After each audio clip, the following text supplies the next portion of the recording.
ഓണം സീരീസിൽ ഇനിയും അടുത്തത് നമുക്ക് ഒരു ഈസി ആയിട്ട് ഉണ്ടാക്കാൻ പറ്റുന്നൊരു പച്ചടിയാണ്. ഓണത്തിന് പച്ചടി ഇല്ലാതെ എന്തോന്ന് ഓണം അല്ലേ. അപ്പം ഈസി ആയിട്ട് ഉണ്ടാക്കാൻ പറ്റുന്ന ഒരു പൈനാപ്പിൾ പച്ചടിയാണ് ഉണ്ടാക്കിയിരിക്കുന്നത്. നല്ല ടേസ്റ്റാണ്.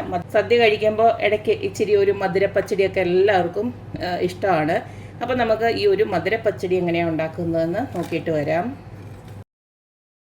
പൈനാപ്പിൾ പച്ചടി ഉണ്ടാക്കാനായിട്ട് ഇതുപോലൊരു പൈനാപ്പിൾ എടുത്തിട്ടുണ്ട്. ഇത് നമ്മുടെ നാട്ടിലെ പൈനാപ്പിൾ അല്ല, ഇത് ഇന്തോനേഷ്യയുടെ പൈനാപ്പിളാണ്. ഇതിനി നമുക്ക് ഒന്ന് ചെത്തി വൃത്തിയാക്കി ഒന്ന് റെഡിയാക്കി എടുക്കാം.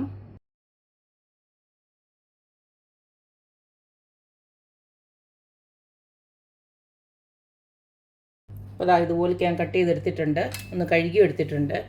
നമുക്കിനെ ഒന്ന് മുറിച്ചെടുക്കാം. നമ്മുടെ നാടൻ പൈനാപ്പിളിൻ്റെ കൂട്ട് അത്രയ്ക്കും മധുരമൊന്നുമില്ല, ചെറിയൊരു മധുരവും എന്നാൽ പുളിയും ഉണ്ട് താനും. നമുക്കിനി ഇതിനെ ഒരു ചെറിയ ചെറിയ കഷ്ണങ്ങളാക്കി, മൊത്തം ഞാൻ എടുക്കുന്നില്ല കേട്ടോ, 1-2 പീസ് എടുക്കുന്നുള്ളൂ. ഇതുപോലൊന്ന് കട്ട് ചെയ്ത് വെക്കാം.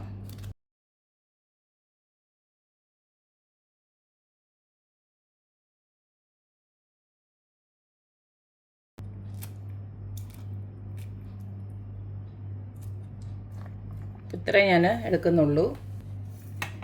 ഈ 2 പീസ് ഞാൻ കുറച്ചിട്ടാണ് എടുത്തേക്കുന്നത്. ഇത് പിന്നെ കൂഞ്ഞാണ്, ഇത് നമ്മൾ അങ്ങനെ എടുക്കാറില്ലല്ലോ. അതിൻ്റെ നല്ലത് നോക്കി വേണമെങ്കിൽ കുറച്ചുകൂടെ കഴിക്കാൻ എടുക്കാം. അപ്പം ബാക്കി ഇത്ര ഏതായാലും നമ്മൾ എടുത്തിട്ടുള്ളൂ. ഇനി ബാക്കിയുള്ള ചേരുവകളൂടെ ചേർത്ത് കൊടുക്കാം. അടുത്തത് നമുക്കിതിനകത്ത് എരിവിന് ആവശ്യമായിട്ടുള്ള പച്ചമുളക് ഒന്ന് അരിഞ്ഞ് ഇട്ട് കൊടുക്കാം. ഇത് ഞാൻ ഫ്രീസറിനകത്ത് സൂക്ഷിച്ചിരിക്കുന്ന പച്ചമുളക്, അതാണ് ഇങ്ങനെ ഇരിക്കുന്നത്. പക്ഷേ എരിവിനൊന്നും ഒരു കുഴപ്പമില്ല, അതാ കണ്ടില്ലേ.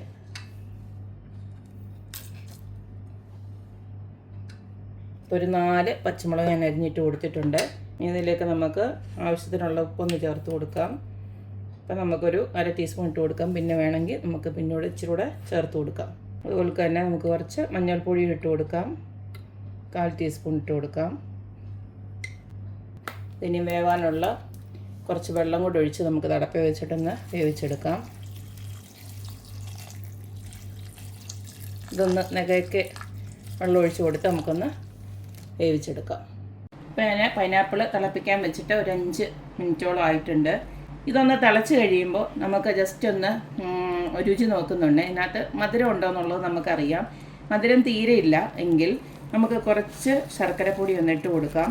നിങ്ങളുടെ മധുരത്തിനനുസരിച്ച് അളവ് കൂട്ടിക്കോളൂ. ഞാനിപ്പോൾ ഒരു ടേബിൾ സ്പൂൺ ഒന്ന് ഇട്ട് കൊടുക്കുകയാണ്. കാരണം ഇതിനകത്ത് തീരെ മധുരമില്ല, വലിയ മധുരമൊന്നും ഇല്ല നമ്മുടെ ഈ ഒരു പൈനാപ്പിളിന്. അതുകൊണ്ട് തന്നെ ഞാൻ കുറച്ച് ഇത് ഇട്ട് കൊടുത്തിട്ട് ഇതിനെ നമുക്ക് തിളപ്പിച്ച് വറ്റിക്കണം. ഇത് വെന്ത് വരണം, അത്രയേ ഉള്ളൂ കാര്യം. അപ്പോൾ ഈ ഒരു വെള്ളം വറ്റുമ്പോഴത്തേക്ക് ഇത് നല്ലതായിട്ട് വെന്ത് വന്നോളും. ഇനി നമുക്ക് ഇതിൻ്റെ അരപ്പൊന്ന് റെഡിയാക്കാം. പച്ചടിക്കുള്ള അരപ്പിന് വേണ്ടിയിട്ട് ഇതുപോലക്ക് ഒരു 1/4 കപ്പ് തേങ്ങയാണ് ഞാൻ എടുത്തിരിക്കുന്നത്. ഇതിലേക്ക് ഒരു വെളുത്തുള്ളി ഇട്ട് കൊടുക്കുന്നുണ്ട്. പിന്നെ ഒരു 2 പച്ചമുളക്. നിങ്ങൾക്ക് എരിവ് അധികം വേണ്ടാന്നുണ്ടെങ്കിൽ ഒരു പച്ചമുളകായാലും മതി. ഇതിലേക്ക് കുറച്ച് ജീരകം കൂടെ ഇട്ട് കൊടുക്കാം. ചെറിയ ജീരകം 1 ടീസ്പൂണോളം ചെറിയ ജീരകം ഇട്ട് കൊടുക്കുന്നുണ്ട്. ഇതിനകത്തേക്ക് ഞാൻ ഇച്ചിരി തൈരാണ് ഒഴിച്ചു കൊടുക്കുന്നത്, ഇത് അരച്ചെടുക്കാൻ വേണ്ടിയിട്ട്. വെള്ളം ഞാൻ ഒഴിച്ചു കൊടുക്കുന്നില്ല. തൈരല്ലാതെ നമുക്ക് വേണം. 2 സ്പൂൺ തൈര് ഒഴിച്ചു കൊടുത്തിട്ട് ഇതൊന്ന് അരച്ചെടുക്കാം. ഇത് അരച്ചെടുത്തതിന് ശേഷം നമുക്ക് കടുക് ഇട്ടൊന്ന് പൊട്ടിച്ചെടുക്കണം.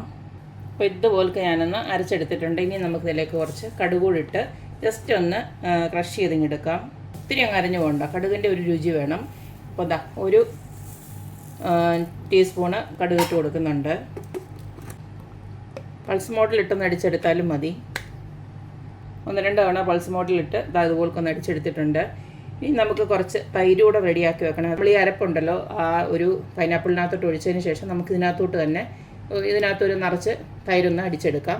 ഈ കട്ടയില്ലാതെ തൈരൊന്ന് കലക്കി എടുത്താലും മതി. അടുത്ത പിന്നെ ഇതിലേക്ക് കടുക് വറക്കാൻ വേണ്ടിയിട്ട് ഞാൻ ഒരു 3-4 വറ്റൽമുളകും പിന്നെ 3-4 കൊച്ചുള്ളി പിന്നെ കുറച്ച് കറിവേപ്പിലൂടെ റെഡിയാക്കി വെച്ചിട്ടുണ്ട്. അപ്പോൾ പൈനാപ്പിളൊക്കെ നന്നായിട്ട് വെന്ത് വെള്ളമൊക്കെ നല്ല വറ്റി വന്നിട്ടുണ്ട്. ഇതുപോലൊക്കെ ഒന്ന് വേവിച്ചെടുത്തതിന് ശേഷം നമ്മൾ നേരത്തെ അരച്ച് വെച്ചിരിക്കുന്ന അരപ്പുണ്ടല്ലോ അതങ്ങോട്ട് ഇട്ട് കൊടുക്കാം. ഇതിനകത്തോട്ട് ഞാൻ വെള്ളമൊന്നും ഒഴിച്ചു കൊടുക്കുന്നില്ല. ആ സെയിം മിക്സിക്കകത്തോട്ട് ഞാൻ 1 കപ്പ് തൈര് കൂടെ ഒന്ന് അടിച്ചെടുക്കുകയാണ്. അപ്പോഴത്തേക്ക് ഒന്ന് വെന്ത് വരട്ടെ. നമ്മുടെ അരപ്പൊന്ന് ജസ്റ്റ് ഒന്ന് ചൂടായി വരണം. ഒന്നുകൂടെ ഞാൻ അടച്ചു വെക്കുകയാണ്. മുട്ട അരപ്പൊക്കെ ഇതുപോൽക്കൊന്ന് തിളച്ച് ഒന്ന് വെന്ത് വന്നിട്ടുണ്ട്. ഈ സമയം നമുക്ക് തൈര് കൂടെ ഒന്ന് ഒഴിച്ചു കൊടുക്കാം.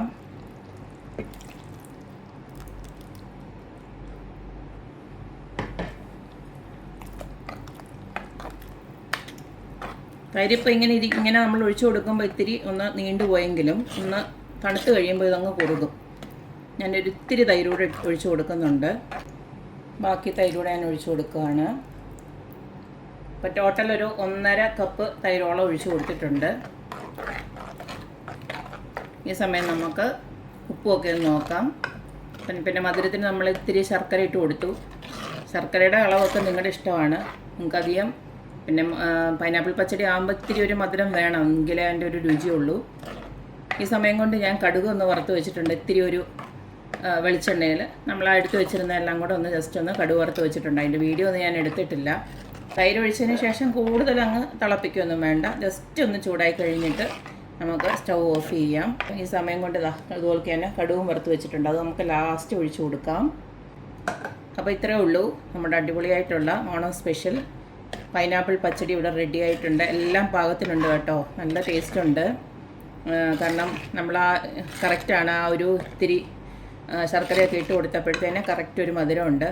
നല്ല മധുരമുള്ള പൈനാപ്പിൾ ആണെങ്കിൽ ശർക്കരയൊന്നും ഇട്ട് കൊടുത്തില്ലെങ്കിലും കുഴപ്പമൊന്നുമില്ല. അത് നിങ്ങളുടെ എന്താ പറയുക രുചി അനുസരിച്ചിട്ട് ഇട്ട് കൊടുത്താൽ മതി. എന്തായാലും അടിപൊളിയായിട്ടുണ്ട്. ഇത്തിരി ഒന്ന് തണുത്ത് കഴിയുമ്പോഴത്തേക്ക് ഇത് നല്ലതായിട്ടൊന്നും കൂടെ ഒന്ന് കുറുകി വരും. അപ്പോൾ കറക്റ്റ് ഒരു പച്ചടിയുടെ കൺസിസ്റ്റൻസി ആവും.